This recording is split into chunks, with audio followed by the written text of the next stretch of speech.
और चलिए अब अगली खबर आपको बताएंगे। गरबा के द्वार वरहा अवतार। देखिए, शारदीय नवरात्रि की शुरुआत हो चुकी है। ऐसे में अलग अलग जगहों पर पंडालों में गरबा की व्यवस्था की गई है, लेकिन कहीं कहीं ऐसी भी जानकारी है कि वरहा के दर्शन के बाद ही गरबा के लिए इजाजत मिलेगी। आखिर क्या है पूरा मामला, इस रिपोर्ट में देखिए।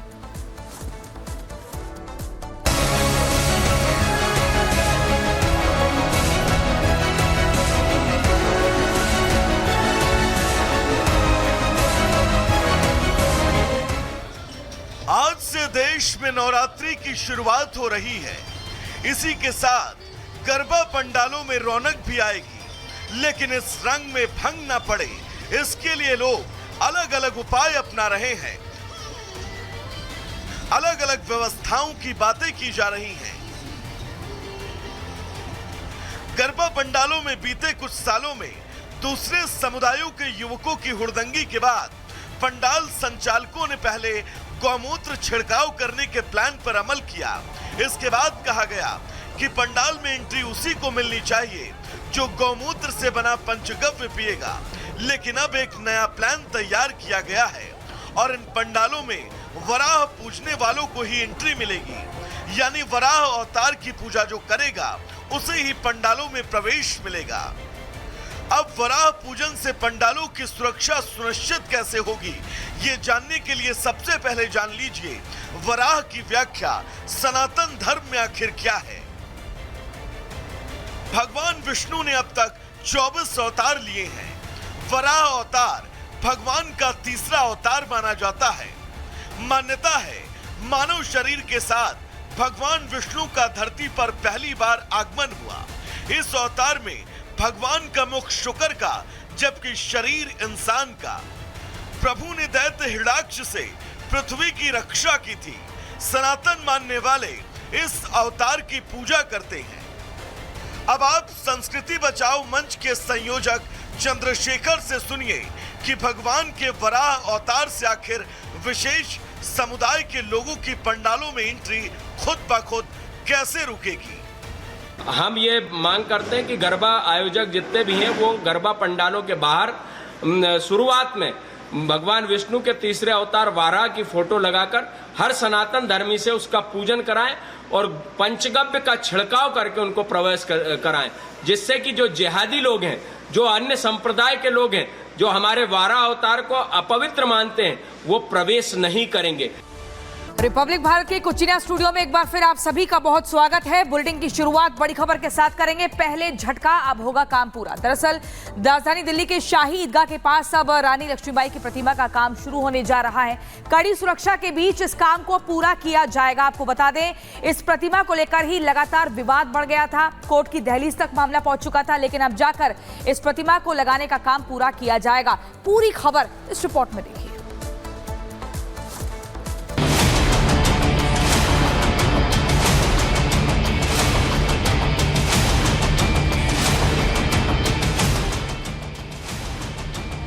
न विरोध काम आया, न धमकी का असर हुआ। कट्टरता से भी नहीं रुकेंगी लक्ष्मीबाई। कुछ लोगों ने बहुत कोशिश की कि दिल्ली में सरकारी जमीन पर रानी लक्ष्मीबाई की मूर्ति न लगने पाए। उस धड़े ने अफवाह फैलाने वाली साजिश भी रची, लेकिन नफरती सोच की सारी मेहनत धरी की धरी रह गई। उत्तरी दिल्ली के ईदगाह मैदान के पास रानी लक्ष्मीबाई की मूर्ति लगाने का काम तेजी से जारी है। इस वक्त हम शाही ईदगाह के पास मौजूद है, जहां पर रानी लक्ष्मीबाई की प्रतिमा को लगाया जाएगा। काम काफी ज्यादा तेजी से चल रहा है। ऐसा माना जा रहा है कि आने वाले 2 से 3 दिनों के अंदर लक्ष्मीबाई की प्रतिमा को लगा दिया जाएगा। ये अब मेरे पीछे की और तस्वीर आप देख सकते हैं, ये शाही ईदगाह के पीछे की तस्वीर है। काफी बड़ा यहाँ पे ग्राउंड है और इसी जगह पे लक्ष्मीबाई की प्रतिमा को लगाने का काम चल रहा है। बीते गुरुवार को सदर बाजार में शाही ईदगाह मस्जिद के बाहर रानी लक्ष्मीबाई की मूर्ति लगाई जा रही थी, जिसके खिलाफ कुछ मुस्लिम समुदाय के लोग जुट गए। सोशल मीडिया पर फर्जी मैसेज के जरिए लोगों को इकट्ठा किया गया। कई मुस्लिम महिलाएं भी ईदगाह के बाहर धरने पर बैठ गईं। इस विरोध को देखते हुए निगम ने मूर्ति लगवाने का काम रुकवा दिया। अब एक बार फिर मूर्ति लगाने का काम हो रहा है। लेकिन पहले के घटनाक्रम को देखते हुए प्रशासन सतर्क है। इलाके को पूरी तरह से अपने कब्जे में लिया गया है। दिल्ली पुलिस ने भी शाही ईदगाह के आसपास सुरक्षा के पुख्ता इंतजाम किए हुए हैं। जिस जगह पे रानी लक्ष्मीबाई की प्रतिमा को लगाया जाना है उसके चारों तरफ पुलिस ने बैरिकेडिंग की है और आम लोगों की जो गतिविधि है उस पे रोक लगाई हुई है। यह तस्वीर आप देख सकते हैं, ये पूरी रोड जो है बीते एक हफ्ते से वाहनों की आवाजाही के लिए बंद की हुई है, क्योंकि पुलिस का मानना है सुरक्षा के लिहाज से जो तैयारियां हैं वो काफ़ी ज़्यादा पुख्ता है, क्योंकि कुछ लोग जो है माहौल को ख़राब कर सकते हैं। वैसी स्थिति दोबारा से पैदा ना हो, उन तमाम बातों को ध्यान में रखते हुए ये पूरी बैरिकेडिंग की जो लेयर है दिल्ली पुलिस द्वारा यहाँ पर की गई है। यहाँ सवाल उठता है कि आखिर क्या अपने ही देश में उन स्वतंत्रता सेनानियों का विरोध होगा जिन्होंने बिना किसी निजी स्वार्थ के अपने प्राण तक देश के नाम न्योछावर कर दिए। यहाँ सवाल ये भी उठता है कि आखिर वो कौन लोग हैं जो राष्ट्र नायकों के खिलाफ जाने से भी संकोच नहीं करते। वो कौन सी सोच है जो देश की अस्मिता और गरिमा का ख्याल किए बिना मजहबी कट्टरता को बढ़ावा दे रही है। Bureau report, Republic Bharat. चलिए आगे बढ़ते हैं। खबर आपको दिल्ली की बताते हैं। दिल्ली की स्पेशल सेल ने इंटरनेशनल ड्रग तस्कर का भांडाफोड़ किया है। आपको ये बता दें कि जो दिल्ली पुलिस ने ड्रग्स बरामद किए हैं वो 5 करोड़ की कीमत की बताई जा रहे हैं और अब तक की सबसे बड़ी ये बरामदगी है। ऐसे में अब पुलिस जो है पूरे मामले की जांच कर रही है, तफ्तीश कर रही है कि आखिर इतनी बड़ी खेप जो ये गिरोह है कहां लेकर जा रहे थे।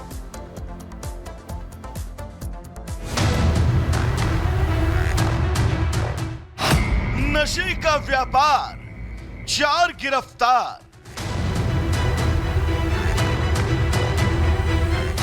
थाईलैंड टू दिल्ली जहर की सप्लाई।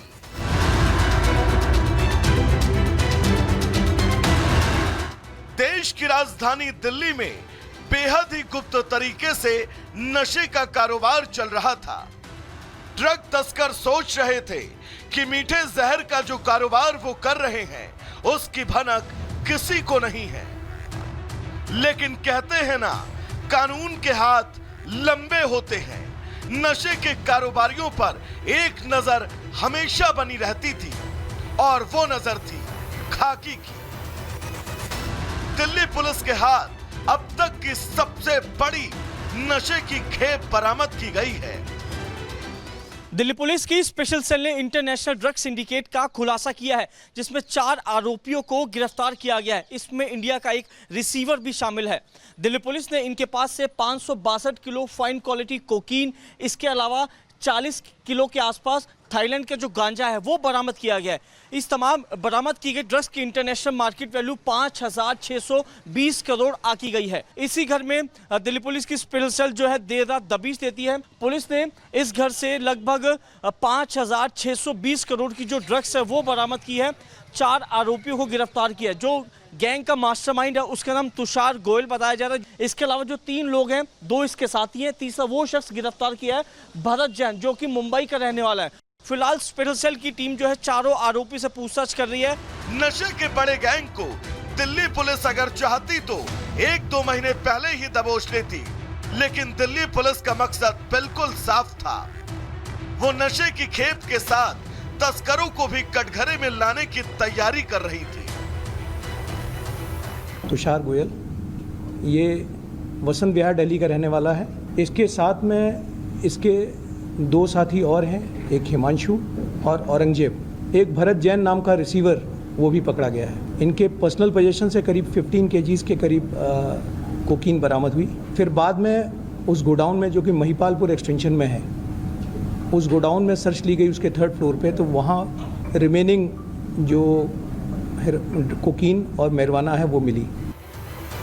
ड्रग्स के सिंडिकेट पर दिल्ली पुलिस का ये बड़ा एक्शन उन कारोबारियों के लिए एक संदेश है कि देश के युवाओं को नशे की लत लगाने वाले सावधान रहें।